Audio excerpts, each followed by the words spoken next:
highlight of my year too, and thank you. And mine, so. So, in my mind, you are an iconic New Yorker, but am I correct, you grew up in Louisiana? Yeah. And if so, what brought you to Columbia? I was born in New York, Okay. and my mother's family was in New York. And for some reason, sort of left activist politics became a very important thing for me at a fairly early age. And I wanted to come to Columbia because I had read about 1968, and I thought it was still going on. So this was in 1974, so I thought I would be happiest here. I'd never been to the campus, even though I'd been to New York many times. I went to a Louisiana public high school, which is ranked, the school system in Louisiana is like 80th in the United States. And it was a terrible school for the most part. I also applied to University of Chicago and I think Wesleyan or something like that, and a couple other places, and I didn't get in anywhere, and I hadn't heard from Columbia, so I assumed this is the place that I most wanted to go, that I wasn't going to get in here. So we pulled some strings, and I got into Tulane, and then got the letter from Columbia, and came. So was the core part of the appeal at that time? No, I had no idea that there was such a thing. So it was, no, I mean, I really came because I thought we would take over Low Library and the, you know. Well, you did some of that. We did a little bit of that, yeah. We, the first or second year that I was here was when all the New York Public Library branches were closed down, and we took over the Morningside Library branch. So I got to meet some sort of acid burnout survivors of 1968, and then people who had been in the CPUSA in the 30s. It was an interesting sort of cross-section of Morningside Heights society. So I got a little bit of what I was after in that regard, but very soon after arriving, I think the first class that I took was an expository writing class that was taught by a graduate student in medieval studies. And it was the first time that I'd ever been in a room with a scholar taking apart a text. As I remember, it was Gowan and the Green Knight or The Pearl. I can't remember which one was the first text. And I'd never seen anybody analyze a text that way. And it blew my mind. I was completely thrilled. I was even skeptical. I thought that she was making up stuff that couldn't have been intended, the depth and complexity that she was talking about. I was hooked. So you ultimately majored in medieval studies. Was that a major? I majored in it until in my junior or senior year, I wanted to take Edward Taylor's Shakespeare class, and the medieval studies department said that I couldn't because it was Renaissance, not medieval studies, which is the point I think that I decided I didn't really want to be a medievalist and switched to English so that I could take that two-semester course, which proved to be the most important class for me that I took the entire time that I was here. Yeah. And what about the core? Any particular texts or experience in the core that really stand out? You know, it's sort of like what other people have said already. To this day, I find myself going back to texts that I read when I was a freshman or a sophomore or a junior in one of the core classes. I don't think I understood any of them at the time, or only partially understood them. But going back to them as a much older person, I feel that I approach them not with complete unfamiliarity, but with a certain sort of directed sense of exploration. And the texts in the core that I struggled with when I was 18 or 19 years old have turned out to be sort of central texts for reading texts. I mean, starting with the Iliad, which I remember not liking at all. I think we only read 10 books of it when I was at Columbia, but I've since read and reread Homer many, many times. Hegel, Kant, Marx, many of these texts became important intellectual touchstones for me and stepping stones to other texts. I think one of the things that I really got from the core was learning not to be afraid of primary sources, and that it was possible to tackle something as difficult as Hegel, which is, in translation written in sort of perfectly formed English sentences, and you read it and you don't know at all what's being expressed. And then after, an hour or two of sort of chewing it over, it'll open up, it'll become accessible to you. And Columbia was an extraordinary training in that, and I've remained grateful to for that training in my career and in my life as a citizen and in just my life. Incredibly important thing. So what were you involved with outside of the classroom, in addition to your protest around the libraries? Outside of the classroom? Yeah. I eventually got involved with Columbia Players and theater. I feel very grateful that you could only be a liberal arts major when I was here. I have a problem with fine arts as an undergraduate major, fine arts degrees. Columbia didn't really offer that. So I was forced to, pursue a liberal arts degree, and I feel that it taught me, as I said, how to read, which became incredibly important in terms of writing, because writing is reading. You write something and then you read it and interpret what you're doing and then rewrite it, and the tools that I acquired as a reader. I don't remember. I mean, I was a gay student at Columbia. There was a gay dance, I think, in Earl Hall. I was too afraid. I was from Louisiana. I wasn't out of the closet yet. So I don't remember having much of a social life. But I did get involved with Columbia Players and the anti-apartheid movement, and going out into New York City and seeing a lot of theater. So. And did you know at that point you would be a writer, a playwright? I wanted to be, but I was too intimidated by the thought. So I sort of decided eventually, after I left Columbia, to approach playwriting, theater through directing. And it took, and I got a master's in directing from NYU, and then began to write. It took me a long time to feel that to feel confident about myself as a writer, that I would be able to produce things of value. Although I did begin writing here at Columbia, I took a course with Kenneth Koch. There was a study of 19th and 20th century poetry.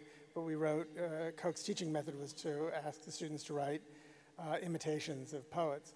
And he liked my imitations a lot. It's the first time that anybody who I respected as a writer had responded enthusiastically to my writing, and that was an important moment.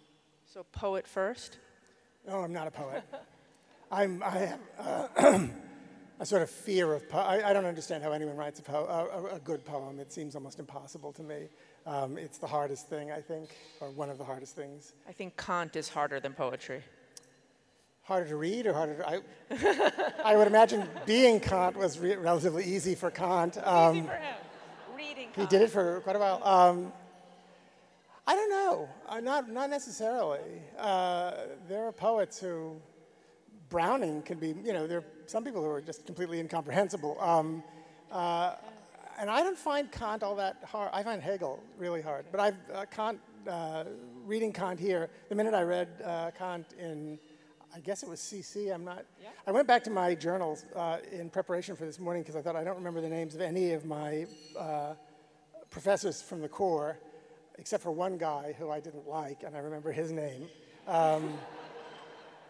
And I remember, well, anyway, but I thought, okay, surely I've been keeping a journal since I was a little kid. Surely I've written down all these huge sort of epistemological earthquakes that I was experiencing at the time. All I wrote was, I'm hungry, I'm horny, I can't afford theater tickets, I want to go home. I couldn't find anybody's name, so it was a kind of chastening exercise. So when you think of your works, Are there any particular texts or experience in the core that we can see, whether in Angels in America or other works that you've written? From the core? Yeah. Any direct links? Well, indirectly, I had he was my Lit Hum professor, whose name I don't remember, but he was a Marxist scholar from Latin America.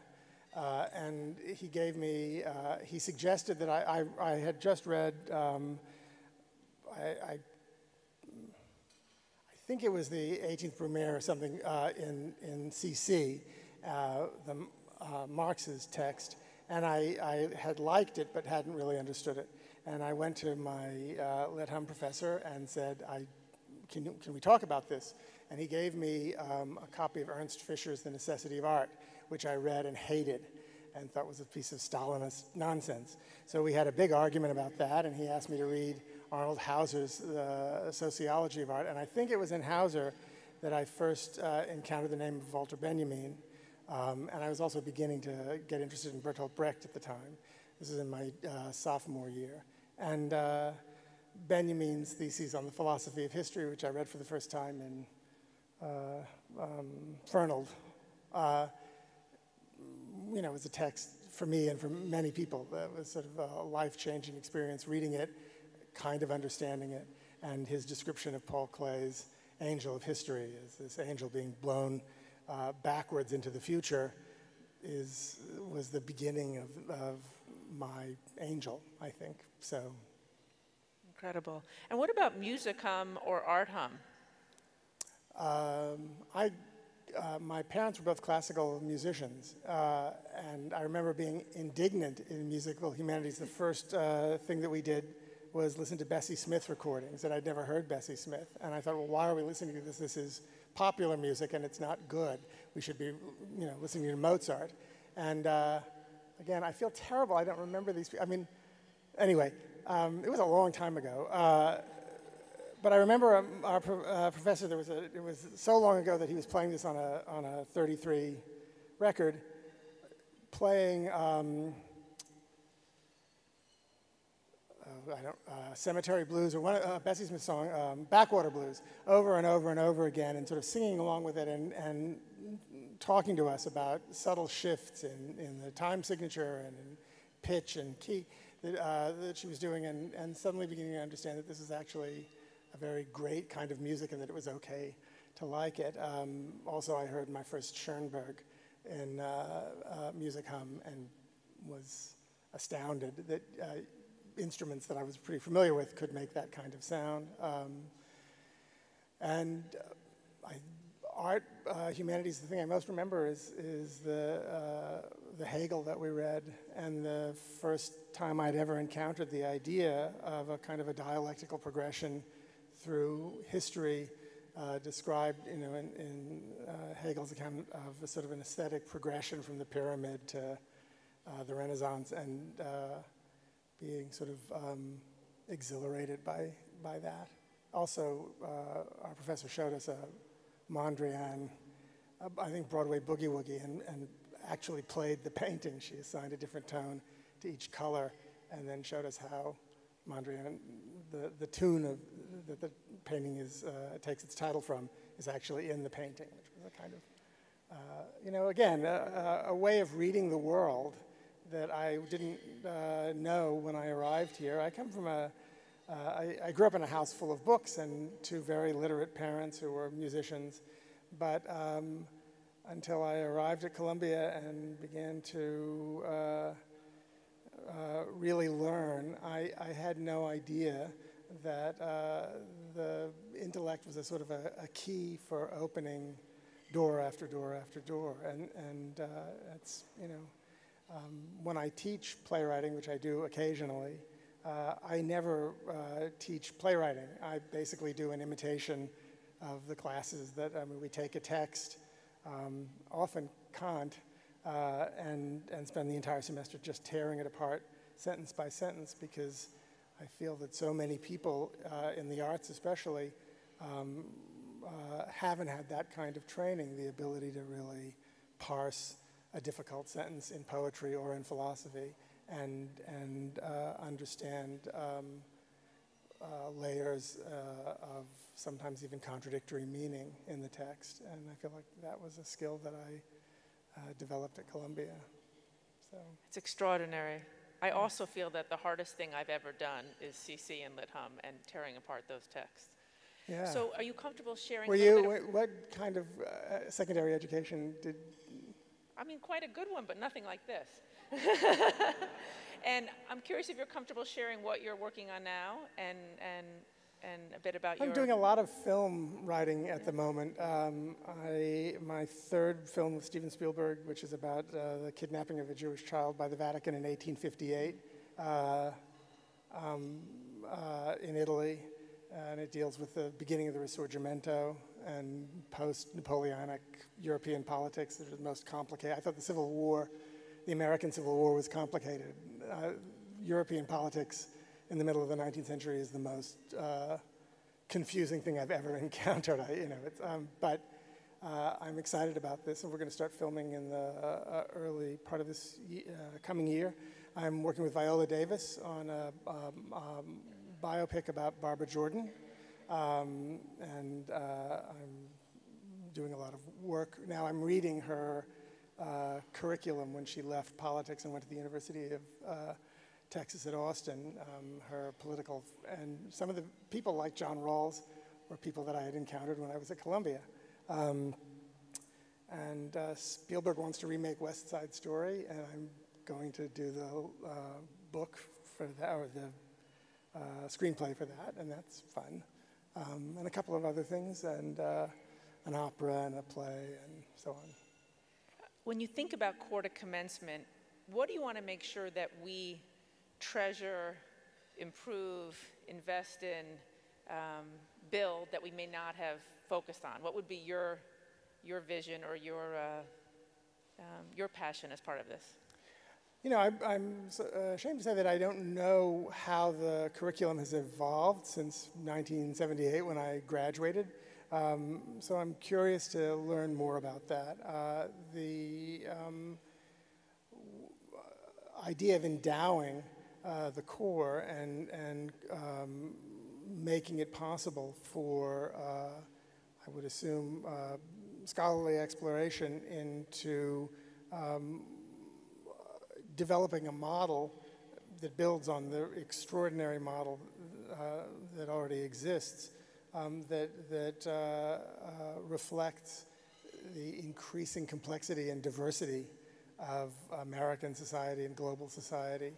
I think that that's a great good, and I think that would be the thing that I would be most excited about, is that there's actual financial support for a kind of deep scholarly investigation of what the basis of a liberal arts education, a humanist understanding of the world needs to be in this century. And so it's an exciting marriage between intellectual exploration and development and funding and endowing. So. Thank you. So if you think back when you were a high school student and you knew that Columbia was for you, and now you look back, what surprises you? What surprises me? About how the impact that Columbia's had in your life and your work. Well, I think probably like most college students, when you're in the middle of it, it's a very difficult experience. Even some of the things that really changed me in terms of challenging things that I had assumed about the world, that my parents believed very deeply about the world. Learning is a painful experience sometimes, the sort of unhinging your interior and allowing new ideas and new thoughts, new perspectives from other students in is not an easy or comfortable experience. And I was, I think, for the most part, a fairly miserable person for the 4 years that I was here. You know, I hope it's okay to say that, but I was, and it wasn't Columbia's fault. I think I sort of always knew that I didn't walk around thinking these people aren't treating me well. I thought I'm just a kind of a miserable person.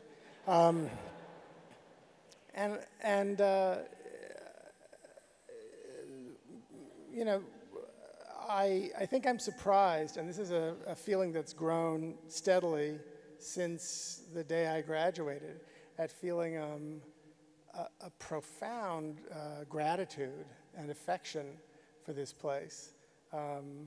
Because I really believe that I owe my parents an unpayable debt, and many other people besides, and I've learned from a lot of people, but probably the single institution to which I'm most indebted is Columbia College and Columbia University. I think it completely changed me, and I've drawn from what I learned here my entire life. So I'm not a terribly boosterish kind of guy, but the fact that I've had an ongoing connection to Columbia since I graduated means a lot to me.